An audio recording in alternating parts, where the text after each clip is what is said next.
that's just a fancy title. I'll tell you why we came up with this way. I'll just full disclosure. As you progress in your career, you have more and more people that come and will bring your records, and they'll be like, "Hey, Chief, can you tell me how to get promoted?" And honestly, my answer is I don't know.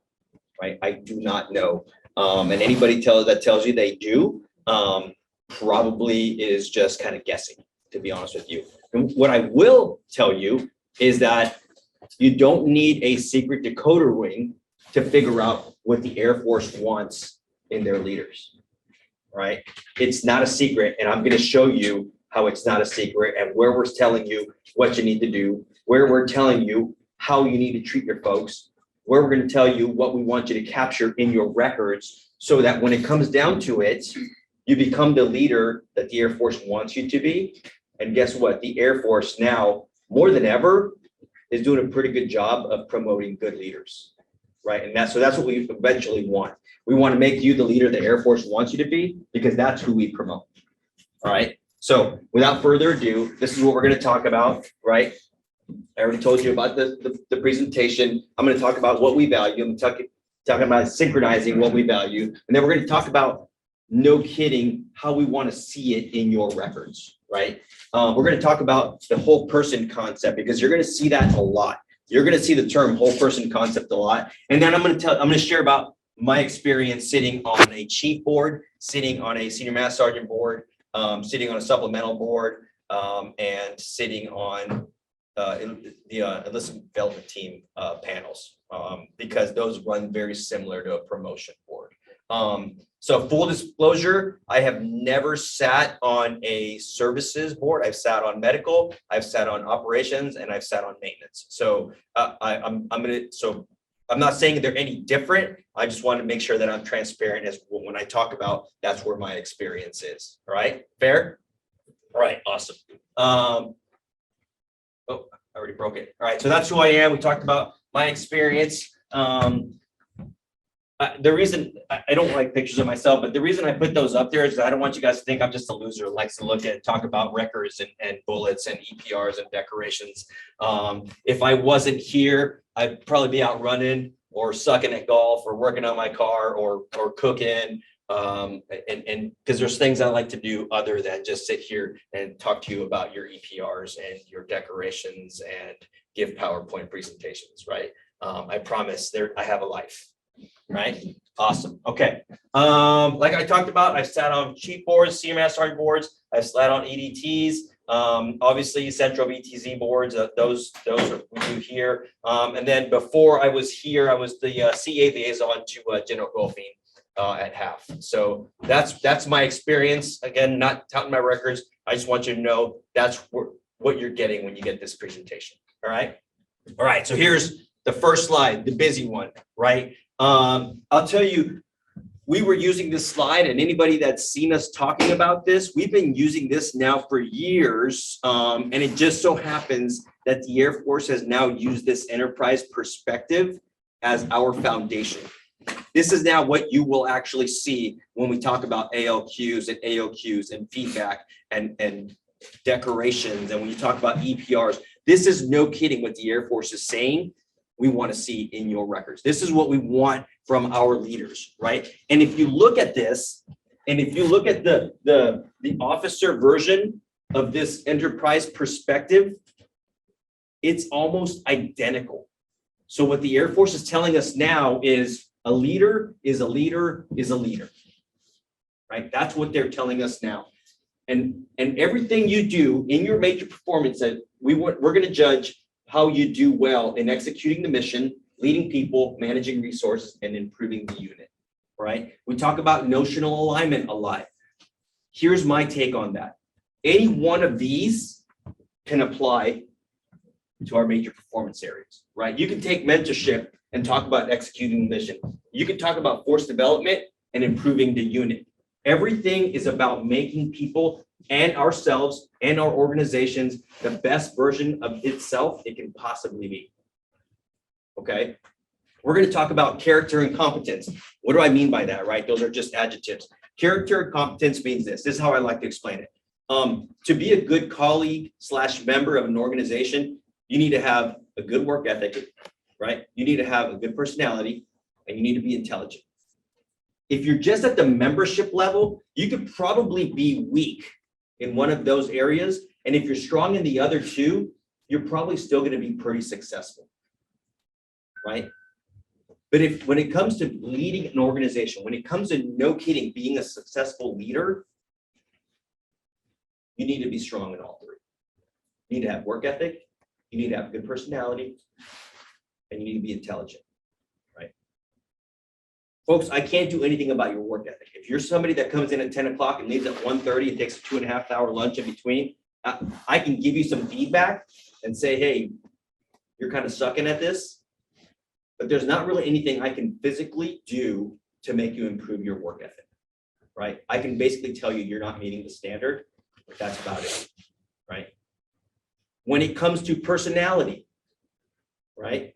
We have a saying in the aircrew world, and heck, even back in my days, I thought it was only a maintenance and an aircrew thing, but now I find that we have a saying that says, if you're into a couple of days of a mission, every single crew has an a-hole on it, right? If you're in day 2 or 3, you haven't figured out who it is, it's probably you, right? I can't do anything about that. If you are that person, you're going to be that person, and you're going to continue to be that person.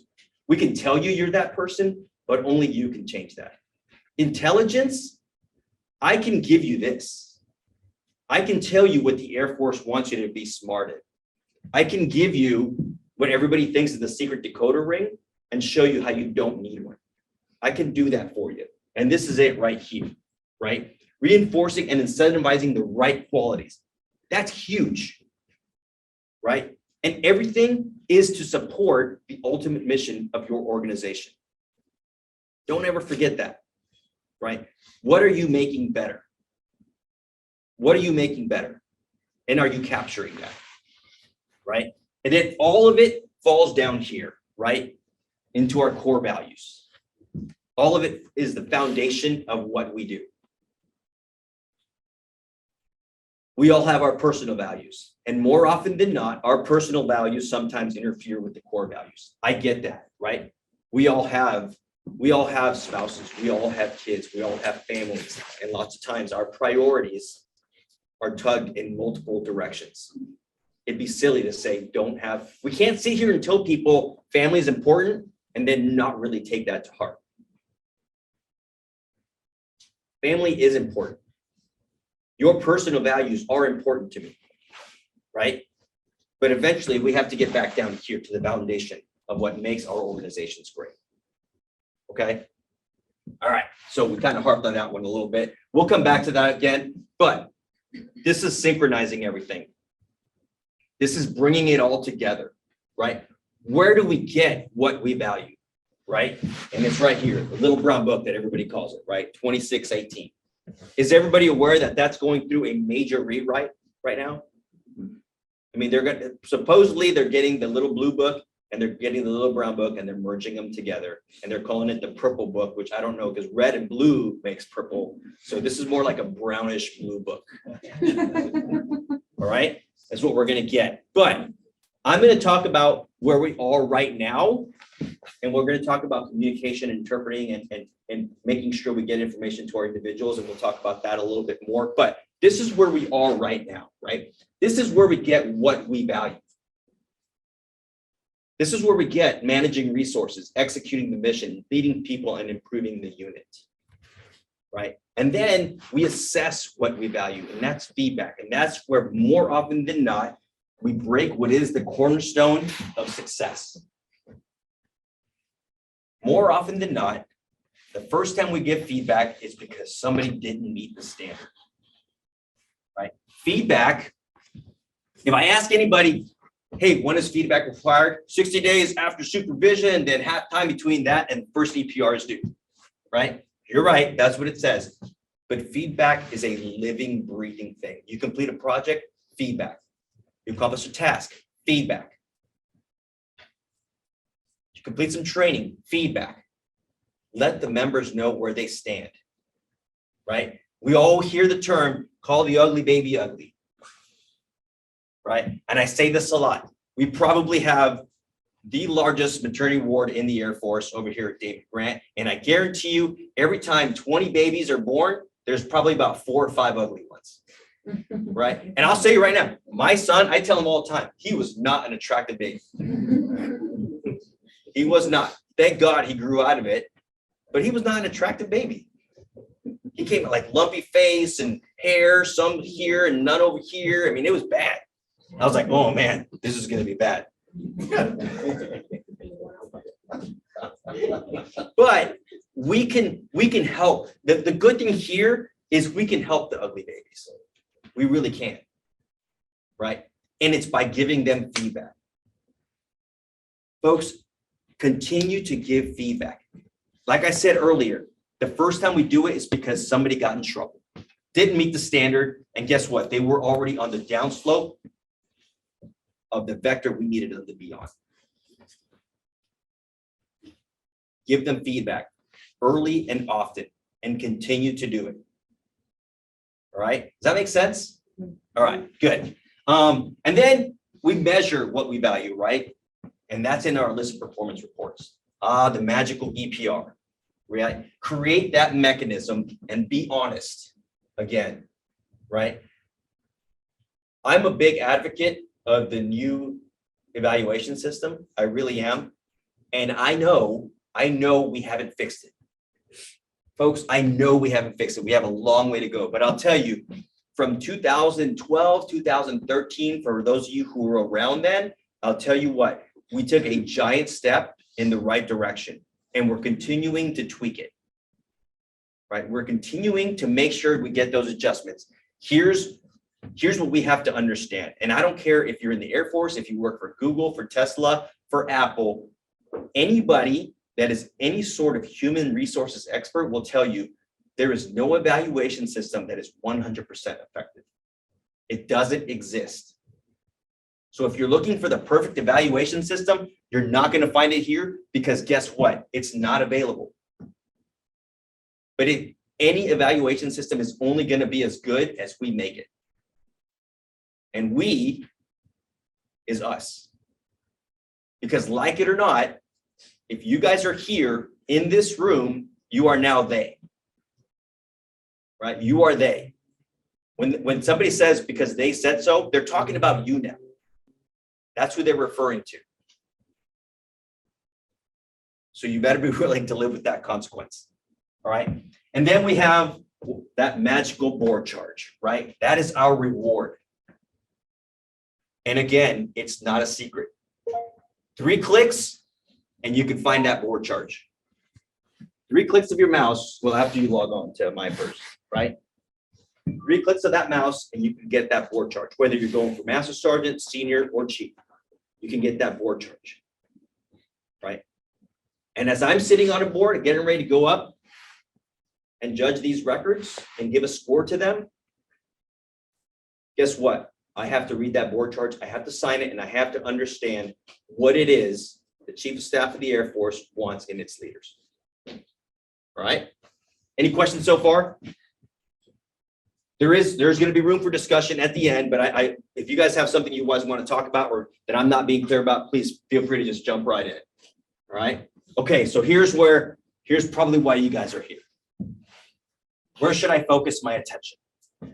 Right? How do I capture some of this stuff? Mission accomplishment, right? The timeliness, the quality, and the quantity of your work. That's imperative. But more importantly, what did it do to help in the execution of your mission? What was the result of your work? What was the level of impact of what you did that year? And what is it telling me? Resource utilization, right? Do you have the equipment, the manpower to accomplish the mission? And if you don't, do you know how to get it? Do you know how to read a UMD? Do you know how to read a number? Any commander of any organization, of a flight, of a section, of a unit, of a squadron, of a group, the first thing they're going to probably look at is their manning. Do we have the right amount of people to execute the mission? And when they don't, you know who they're going to turn to? They're going to turn to you. And they're going to say, how do I get that insert blank here? Whether it's an extra boom operator, an extra med tech, an extra, whatever it is, folks. They're going to say, why don't we have that filled? Why don't we have that funded? Why hasn't that been transferred over? Who do we need to talk to about this? And are you going to have the answers to those questions? All right? Whoops. Team building.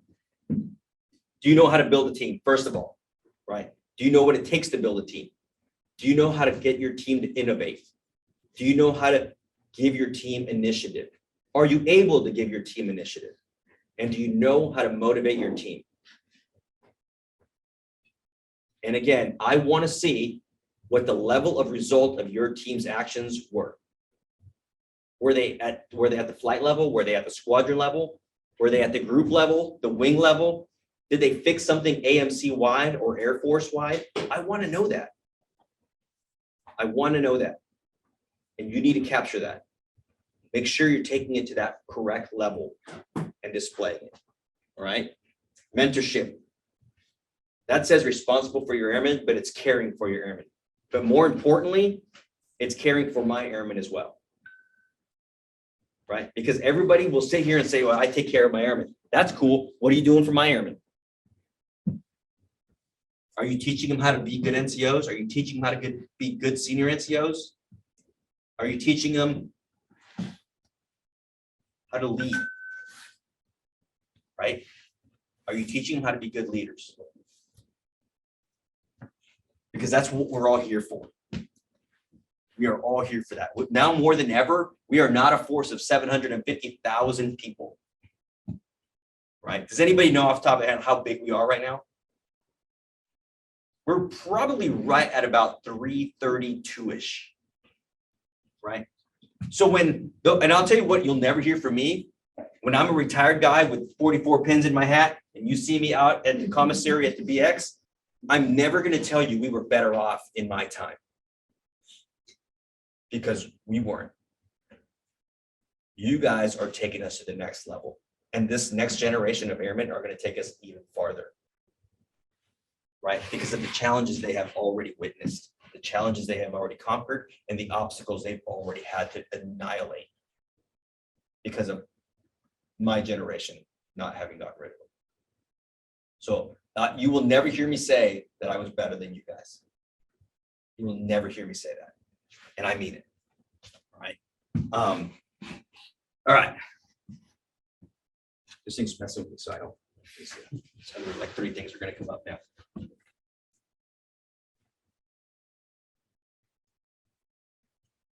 All right.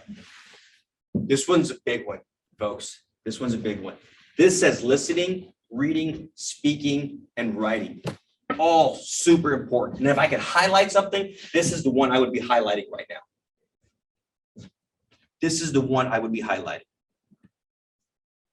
What's not on here is interpreting. And I'll tell you what I mean by that. When you get an email or a memo from your squadron commander, from General Brown, from Chief Bass, from Chief Scott, from Colonel Simmons, are you a forward pirate? Right? Do you hit forward and blast it out to everybody in your section? Or do you read it and interpret it? And are you able to tell the airmen that count on you for that information, how it's going to affect them? Are you able to tell them what's going to be different in their careers, in their lives, because of that policy that just changed? Or did you leave it incumbent on them to say, go figure this out? That's huge, folks. You need to be a good interpreter when it comes to policy. And right now, that's more important than ever. We just talked about some changes, right? The evaluation system, the little brown book, the way we're going to promote folks, the way we're not going to promote folks. We're changing rapidly. It's going to be incumbent on you guys to make sure that those that count on you know how those changes are going to affect them. Please, please, please be good interpreters, right? Now it's more important than ever. All right, comply with enforced standards. This one honestly is my weakness, and I'll tell you why, right? Contrary to popular belief, I do not like telling people their ponytails are too long. I don't like telling people they're wearing the wrong socks with their PT gear. I don't like telling people in flight suits their zippers are too low. I don't like telling people, every time I say that, people in flight suits check their zippers. I don't like telling people they're wearing the wrong patches. I don't like telling people they need a haircut. I really don't. Folks, if you do, if that's something that drives you, man, you're a loser. Seriously. If that gives you satisfaction, you got some issues, right? You have some issues. And I'm not going to say those people aren't out there. I know they're out there. I know they're out there. I know they're out there. I know they're out there, right? And if you're one of them, or if you're on Mattermost, I'm sure I get emails every time I give this presentation, but I know it doesn't give me satisfaction. And it's not, the Air Force is not asking you to get satisfaction out of it. They're just making sure that you enforce the standards. And I'll tell you why. You will never be in an organization with high standards and low morale. It's not possible. If you keep the utmost highest of standards, morale in your organization is going to be high. And I'll take you one step further. Do you know why people get chiefed? Because there's less of us than any other enlisted rank on this base. People get chiefed because they didn't get tech sergeanted and master sergeanted and captained and majored. That's when it gets to our level and there's the least of us than anybody, it had to have gotten through a few sets of eyeballs already. So if I'm the one telling people they're wearing the wrong socks, or they need their ponytail is too long, or they need a haircut, or they're wearing the wrong patches, trust me, a lot of people have seen it and either A, didn't know the rules, which is what we're talking about, right? Or B, worse, decided to do nothing about it. And that's what this means. Comply with and enforce standards. Okay, this is my weakness, folks. I'll be honest. One, because it's my weakness, and two, because I don't get satisfaction out of it. But know the standards, whether we're talking about uniforms, whether we're talking about performance, whether we're talking about training, you name it, know the standards because it's your job. All right. Duty environment. Caring, respectful, dignified. Are you one that's going to stand up and say, knock it off when somebody is not creating a professional duty environment? Or are you going to let it happen?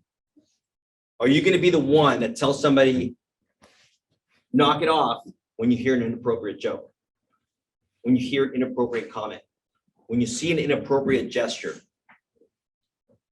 when things just don't feel right? Are you going to be comfortable to say, knock it off? Worse, I hope you're not one of the ones creating an unprofessional duty environment. Right? I like to have fun. I do. You can have fun and maintain professionalism. I guarantee you can.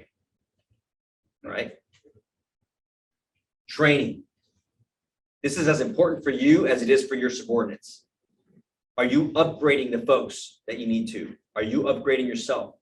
Are you smart and intelligent on the things we're asking you to be smart and intelligent on, right? Do you have the right people in the right positions? And are you giving them the training to hold those positions? Do they have the certifications? And this is not a maintenance thing or a mission support thing or an operations thing or a medical thing. This applies to everybody, right? All these tied together.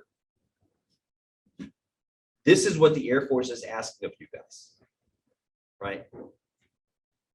I know there are people, I already see some familiar faces, and I'm having to change up this brief a little bit because I have some trick questions in here And I know some people are like, oh, I already know what's coming next.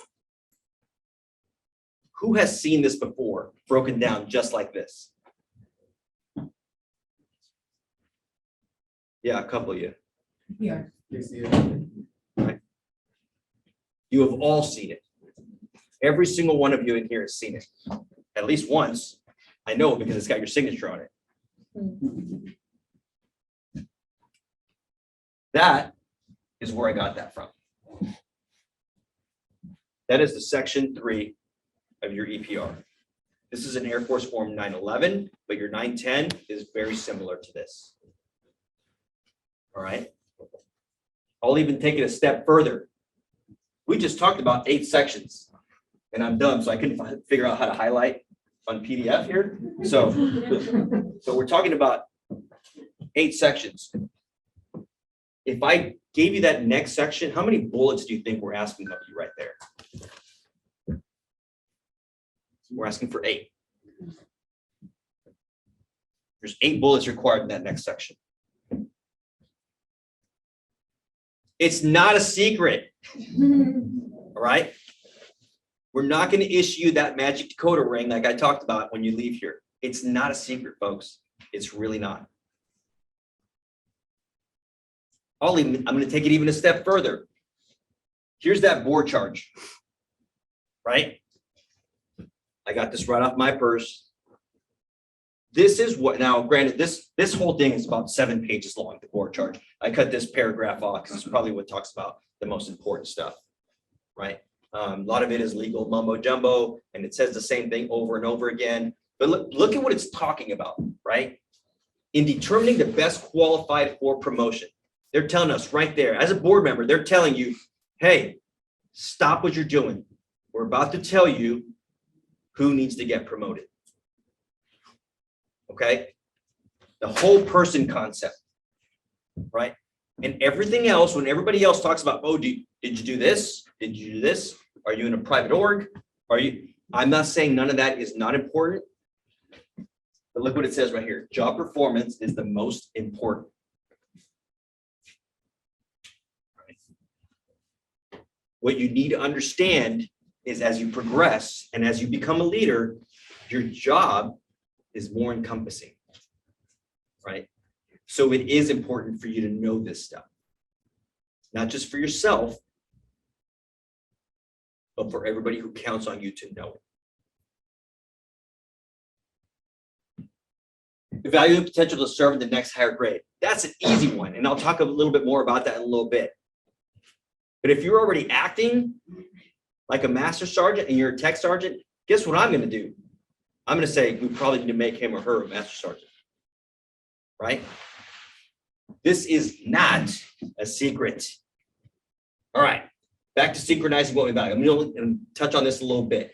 I hope everything now here, I know you guys have heard all this stuff before, right? You guys have seen the Little Brown Book before. I know you've given and received feedback before. I know you know what an assessment looks like. I know you've seen an EPR before, the 910, the 911, the 912, and I know you have at least been talked to about the board charge, right? I know you've seen this in some way, shape, or form, but I hope as we discuss this more and more, you're kind of realizing how we're all putting it together, right? It should be a little bit more sync now. You should kind of see where the puzzle pieces are going together.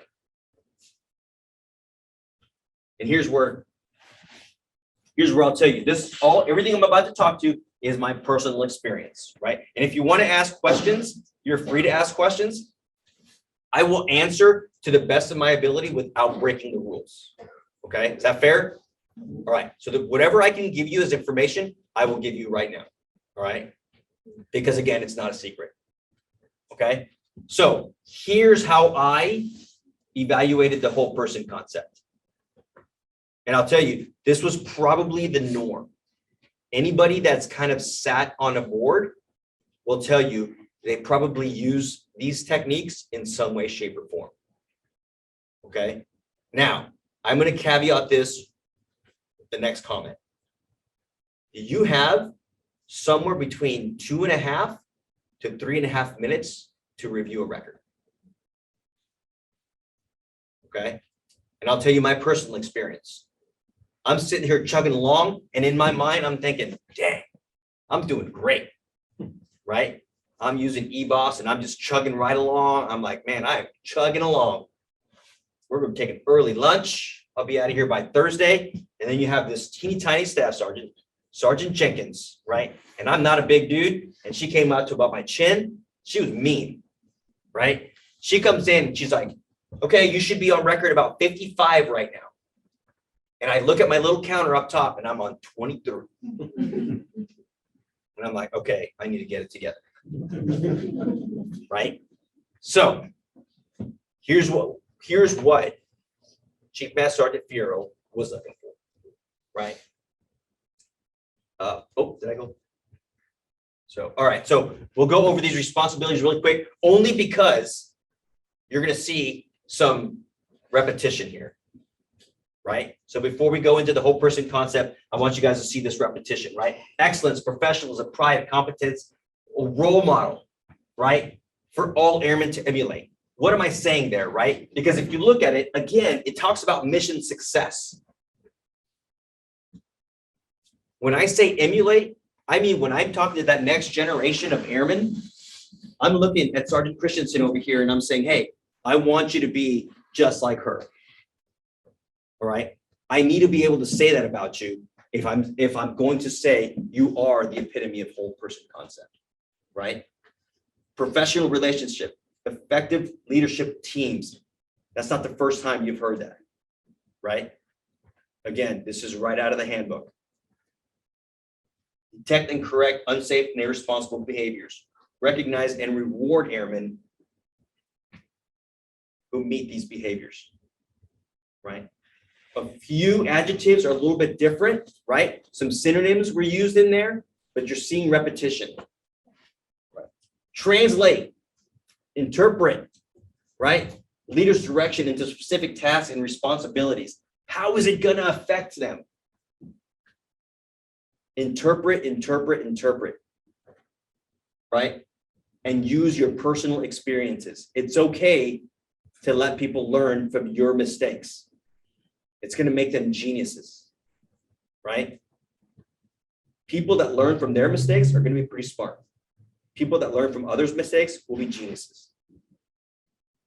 Let them learn from your mistakes.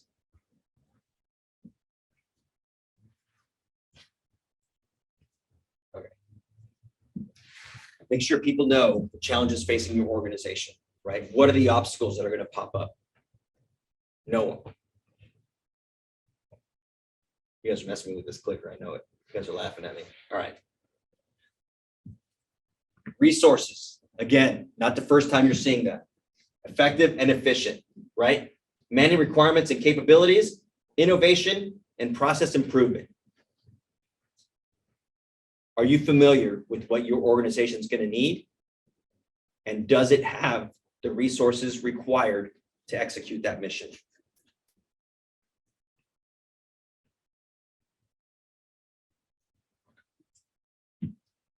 Deliberate, develop. I know you guys know that one because I see it in everybody's EPRs, right? Deliberately develop. What does that mean? It means make everybody the best version of themselves they can possibly be. Right? Not the first time you're hearing that. All right. A lot of words here, but continue to develop yourself and your subordinates. Right? I put this in here only because you should know what's on our leaders' minds. Whether it's the chief of staff of the Air Force's reading list or something that you know Colonel Simmons is reading right now. Something that you know Chief Scott is reading right now. Know what your bosses are thinking. Know what their problems are. If you're fixing your problems, you're doing a pretty good job. If you're fixing your boss's problems, you're going to have a highly functioning organization. All right. Climate and culture of dignity and respect. We just talked about that one, right? Know when to say knock it off. Then the whole person concept. And now I'll tell you what I was looking for in those records. We talked about this one already, so I'll just go over it really quick. Is the member currently serving, performing duties in the next grade? That's easy. If I look at your records as a master sergeant, and it already looks like a master sergeant's records, that one's easy, folks. That one's easy. So make sure you're capturing that. Are they experts in their field? Are you the subject matter expert at your AFSC? And if you are, who's telling me you are? And what are you doing with that expertise? Are you creating the next generation of airmen, and are you making them experts at their AFSC? And if they are, what are you doing with that expertise? And what was your role in it? I want to know that. I want to know what your airmen are doing. All right. Are you a leader, and who do you lead? Who are we comfortable telling you you are now a leader of these individuals, of this section of this organization? And what are you doing with your leadership responsibilities? I want to know that. So make sure you're capturing it. I want to know what your responsibilities are and what level of responsibility your squadron chiefs, your squadron commanders, your group chiefs, your group commanders, I want to know what they entrust in you. And I want to know what you're doing with that trust. I want to know that when they held you responsible for something, you were able to take it to that next level, right? And we talked about this a little bit ago. What level did you take it to? And what did you make better? And how is it better? Give me some metrics. How much better is it? And why is it important that it's better?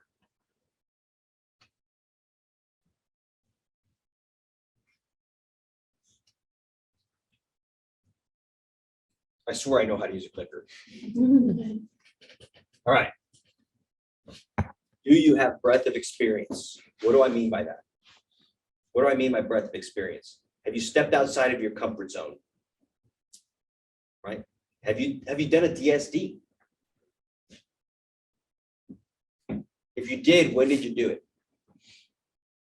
Did you go and become an exec for somebody? If you did, who? Did you work at the group level? Did you do it for some 2-star general? And if you did, when did you do it? And how are you better because of it? And what did you do while you were doing whatever it is that was outside of your comfort zone? I want to know how that makes you better, right? Show us and capture how you are now a better person because you stepped outside of whatever, turning wrenches, refueling aircraft, right? Loading aircraft, checking vitals.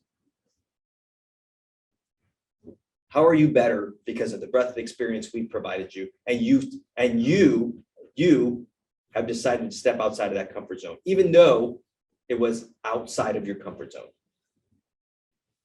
All right. What are your specific achievements? And I use the word your rather loosely because I do want to know if you won awards. I really do. But I also want to know if those that entrust you to take care of them were winning awards. How many of your airmen were BTZ winners? How many of your airmen were annual award winners? And if they were they at the squadron level, at the group level? Were they at the wing level? Did they win 12 Outstanding Airmen of the Year? I want to know that you're mentoring the folks you're supposed to be mentoring. And I want to know how good of a job you're doing.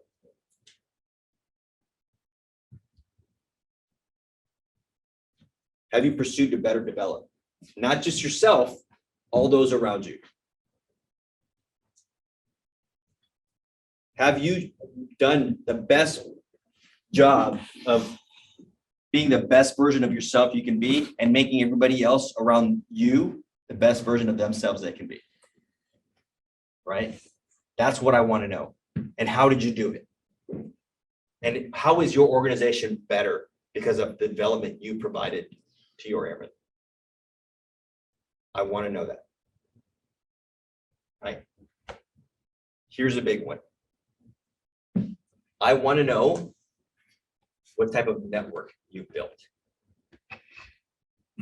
And I'll tell you the difference between network and schmoozing, because they can be it could be a gray area. I'll give you the 30-second answer. Schmoozing is for the betterment of yourself. Networking is for the betterment of your organization and those that count on you. That's what I interpret networking is. When you get to a certain point in your career and you go into a SIP position, or you need to interview, or you need to get hired on to do a job, I'll tell you right now, my boss didn't hire me for my good looks or because I'm 6 feet tall, obviously, but he hired me because of the network he probably thought I was bringing to this position and how it was going to serve the members of the 60th Operations Group. Right? So build your network now. When you go to things like ALS, when you go to NCO Academy, when you go to whatever professional development courses you have in your career fields, make sure you're networking yourself. Right? Because we're going to look at that. When you see people saying things like, you need to be involved with Top 3, you need to be involved with Rising 6, you need to be involved. It's not because we think those organizations are going to get you promoted. It's because it's going to network you. And I want to know that you're doing that. I want to know that you're building your web. Right? All right. So we are done with that portion of the brief. But anybody that's been in any of my briefs knows that I always like to finish with a quote. The one I chose for this one is probably the greatest baseball manager of all time, Tommy Lasorda. Right? Tommy Lasorda had this knack of taking mediocre teams, and I'm talking mediocre teams, and winning world championships. If you ever get a chance, whether you're a sports fan or not, check out the story of the 1988 Los Angeles Dodgers. They were this hodgepodge team of nobodies, right? And they won a World Series. And they beat a team that on paper, metrics told them there's no way. The odds were completely stacked against them. And then right before game one, they found out their one superstar they had was out. He was going to be out for the series. All right, for the World Series, he was going to be out. And they asked Tommy Lasorda, how do you build great teams? What makes your team so great? What makes you a great manager? He's like, I don't manage. I build leaders. Right? Because at some point in this season, everybody on this team is going to be expected to lead. Whether it's today, tomorrow, next week, or in a couple of months, everybody's going to be expected to lead. Right? And this is what he said. And this is typical Tommy Lasorda fashion, right? I caution any reporter to ever ask him a question because they're going to get probably a pretty vulgar answer. He used to say, when it comes to creating quality leaders, there are 3 types of people in this world. Those who make things happen, those who wait for things to happen, and those who sit around and wonder what the F happened. Right? Don't be this person, folks. The information is out there. I just gave you a 45-minute discussion on the information. Go out there and get a little bit more intelligent on this information because it's the one thing we can give you, right? We talked about it. I can't change your personality. I can't change your work ethic, but I can show you where this information is. And you can go and be smarter on it. And more importantly, make those around you a little bit smarter on it, right? This information is changing as we speak. I'm giving you the as of now. It's going to be on you. It's going to be incumbent on you to make sure that as this morphs into whatever it is that April and May and June bring us, you stay on top of it. Whether it's the new Air Force 910, the new little brown book, my eval, my FSS, whatever, you insert blank here. It's incumbent on you guys to not just sit around and wait for these changes, but to figure out how it's going to affect your airmen and make sure they know that, right? I'll finish with this. When I was an airman, a young NCO, my pet peeve was when somebody used to tell me, well, you don't have the bigger picture. My answer used to be, well, then you failed to give it to me. I used to get in trouble a lot as an airman, right? So, and it's true. If you find yourself telling somebody you don't have the bigger picture, it's time to do some soul searching and figure out how you're going to draw that big picture for them. Okay, folks? I'm not saying everybody needs to be at your level or a chief of staff of the Air Force Brown's level or a chief master sergeant of the Air Force, chief Bass level. No, obviously not. The airmen in the MXG, in the ops group, in the med group, in the wing staff agencies, and the missions. I get it that they don't need it, but they do need to be aware of the things that are going to affect your organization, their mission, their training, and their function in our force. All right. All right. So we're on to questions. That's all I have. Thank you.